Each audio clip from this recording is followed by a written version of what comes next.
General secretary organisation Venugopal जी ने एक चिट्ठी जारी की है जिसमें उन्होंने ये कहा है कि पार्टी विरोधी गतिविधियों के कारण आचार्य प्रमोद कृष्णन जी को 6 साल के लिए कांग्रेस पार्टी से निष्कासित किया जाता है। तो सबसे पहले तो मैं कांग्रेस पार्टी के नेतृत्व का आभार व्यक्त करता हूं कि उन्होंने मुझे कांग्रेस से मुक्ति देने का फरमान जारी किया। साथ ही साथ मैं उनसे सवाल करना चाहता हूं, क्योंकि उस चिट्ठी में लिखा है पार्टी विरोधी गतिविधियों की वजह से। तो वेणुगोपाल जी या आदरणीय खड़गे जी कृपया बताएं कि ऐसी कौन सी गतिविधियां हैं जो पार्टी के विरोध में थीं और उन्हें कब पता चला। क्या राम का नाम लेना पार्टी विरोधी है? क्या अयोध्या जाना पार्टी विरोधी है? क्या भगवान राम की जन्मभूमि के मंदिर की प्राण प्रतिष्ठा समारोह का निमंत्रण स्वीकार करना पार्टी विरोधी है? क्या भगवान राम के मंदिर की प्राण प्रतिष्ठा समारोह में सम्मिलित होना पार्टी विरोधी है?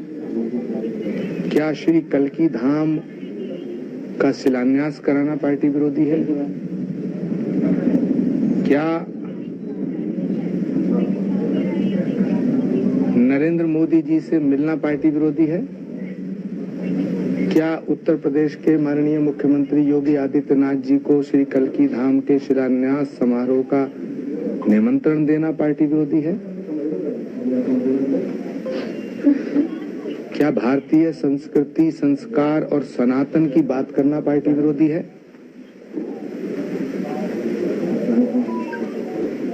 तो ये मेरे सवाल हैं जो कांग्रेस लीडरशिप से हैं और कांग्रेस नेतृत्व को ये बताना चाहिए, देश की जनता के सामने स्पष्ट करना चाहिए कि कौन सी बात और कौन सा बयान पार्टी विरोधी है। ये मेरी मांग है। दूसरी मेरी अभिलाषा है, मेरी प्रबल इच्छा है, भगवान राम को 14 वर्ष का वनवास दिया गया था। तो एक राम भक्त को 6 साल के लिए क्यों निकाला जा रहा है? इसको 14 वर्ष कर दिया जाए।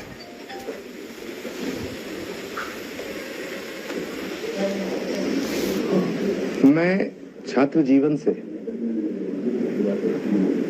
जब मेरी उम्र लगभग 16-17 वर्ष थी, 81-82 में लगभग स्वर्गीय राजीव गांधी जी से मिला था,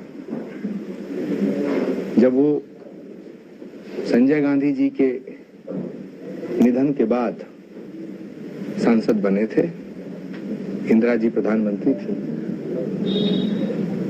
तब से लेके मैं कांग्रेस से जुड़ा रहा। राजीव जी को मैंने एक वादा किया था जब वो प्रधानमंत्री बने थे, उसके बाद जब इंदिरा जी की हत्या हो गई थी और राजीव गांधी जी से हमें राजेश पायलट जी ने मिलवाया था। हमने कहा था कि हम आखिरी सांस तक कांग्रेस नहीं छोड़ेंगे, हम अपने जीवन की अंतिम घड़ी तक कांग्रेस पार्टी को नहीं छोड़ेंगे, और इस वादे को हमने निभाया।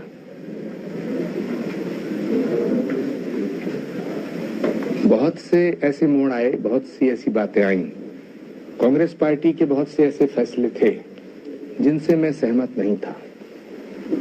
धारा 370 हटाने का फैसला जब भारत के प्रधानमंत्री आदरणीय नरेंद्र मोदी जी ने लिया तो ये देश हित में फैसला था। कांग्रेस को इसका विरोध नहीं करना चाहिए था। इसी तरह 3 तलाक को हटाने का फैसला, यह हमारी मुस्लिम बहनों के हक में था, इसका पार्टी को विरोध नहीं करना चाहिए था। तीसरा, जब डीएमके के नेताओं ने कहा कि हम सनातन को मिटा देंगे, सनातन डेंगू है, मलेरिया है, कुष्ठ है, इसका समर्थन कांग्रेस को नहीं करना चाहिए था। बहुत से ऐसे मुद्दे आए। एक और बड़ा मोड़ आया जब भारत की नई संसद का उद्घाटन भारत के प्रधानमंत्री जी ने किया। उसका विरोध कांग्रेस पार्टी ने जब किया, जब कांग्रेस पार्टी के नेताओं ने उसका विरोध किया, तो मैंने इस बात का समर्थन नहीं किया और मैंने ये बात कही कि भारत की संसद का उद्घाटन अगर भारत का प्रधानमंत्री नहीं करेगा तो क्या पाकिस्तान का प्रधानमंत्री करेगा? इन सब बयानों के बाद, इन सब बातों के बाद पार्टी के अंदर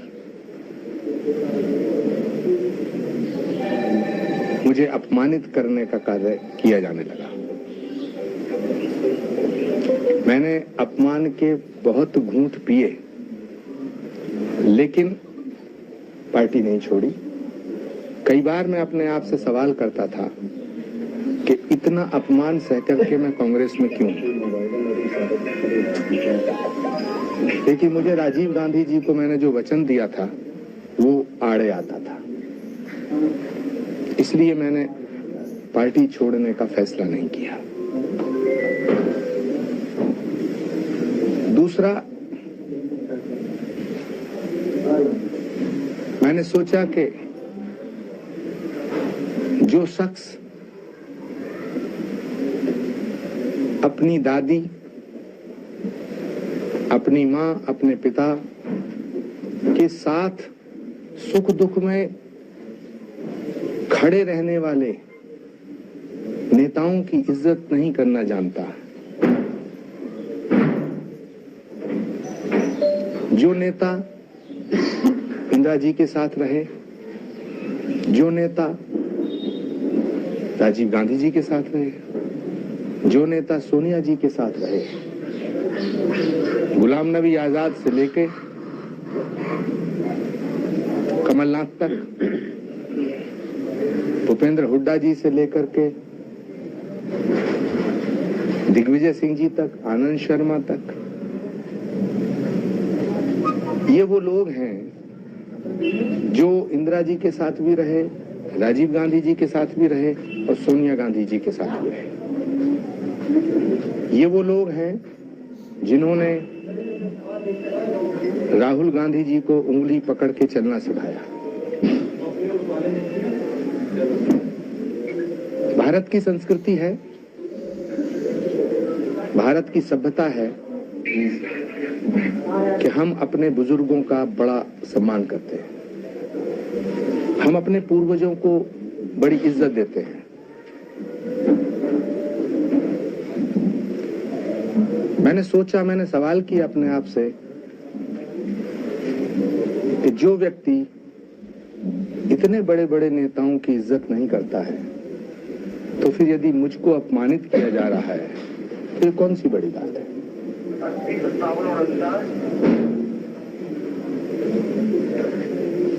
महाभारत में सारे महारथियों ने मिलकर षड्यंत्र के तहत एक निहत्थे अभिमन्यु का वध किया था।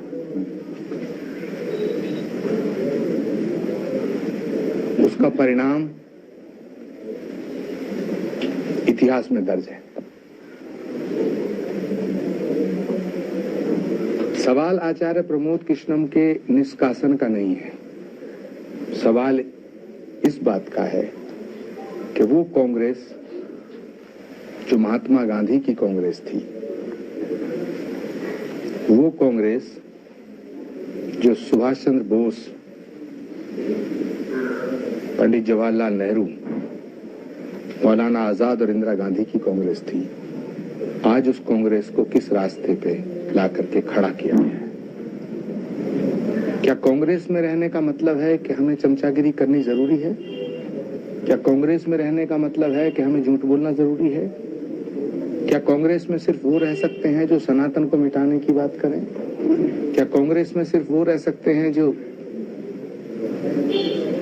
राम का अपमान करें? क्या कांग्रेस में सिर्फ वो लोग रह सकते हैं जो हिंदू धर्म को और हिंदू आस्था को ठेस पहुंचाने का काम करें? क्या कांग्रेस में सिर्फ वो लोग रहेंगे जो हिंदुओं की आस्था को रोज ठेस पहुंचाने का काम करेंगे? मैं आपके माध्यम से ये साफ कर देना चाहता हूं कि राम और राष्ट्र पर समझौता नहीं किया जा सकता है। निष्कासन बहुत छोटी चीज है।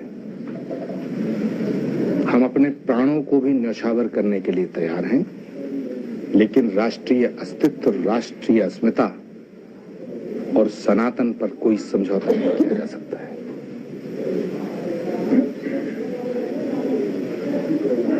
मैं आज मुक्त हुआ। श्री कल्की धाम का शिलान्यास समारोह 19 फरवरी को हो रहा है और मुझे फक्र है, मुझे गर्व है इस बात का कि भारत के प्रधानमंत्री, भारत के यशस्वी प्रधानमंत्री, भारत के ओजस्वी प्रधानमंत्री, भारत के तपस्वी प्रधानमंत्री आदरणीय श्री नरेंद्र भाई मोदी श्री कल्की धाम की आधारशिला रखने आ रहे हैं। पत्रकार साथियों,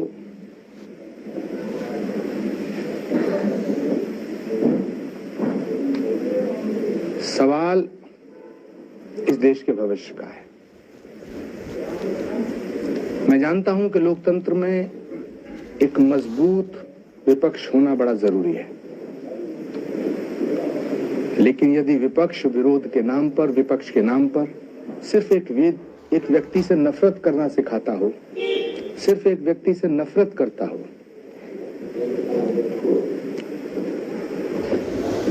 तो देश का लोकतंत्र खतरे में पड़ता है।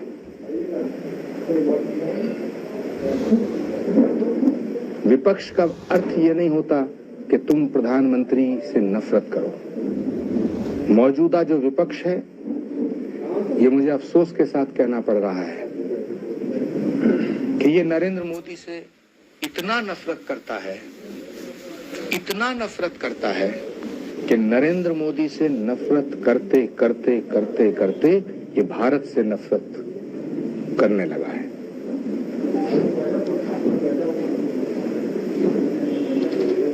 अपना दृष्टिकोण बदले बिना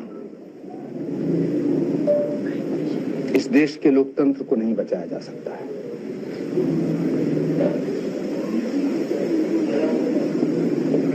मैं आज बड़े पवित्र भाव से, बड़ी पवित्र भावनाओं से ये कहते हुए बड़ा आनंदित हूं कि मैंने कांग्रेस को नहीं छोड़ा। स्वर्गीय राजीव गांधी जी को जो मैंने वचन छात्र जीवन में दिया था, मैंने उसको नहीं तोड़ा।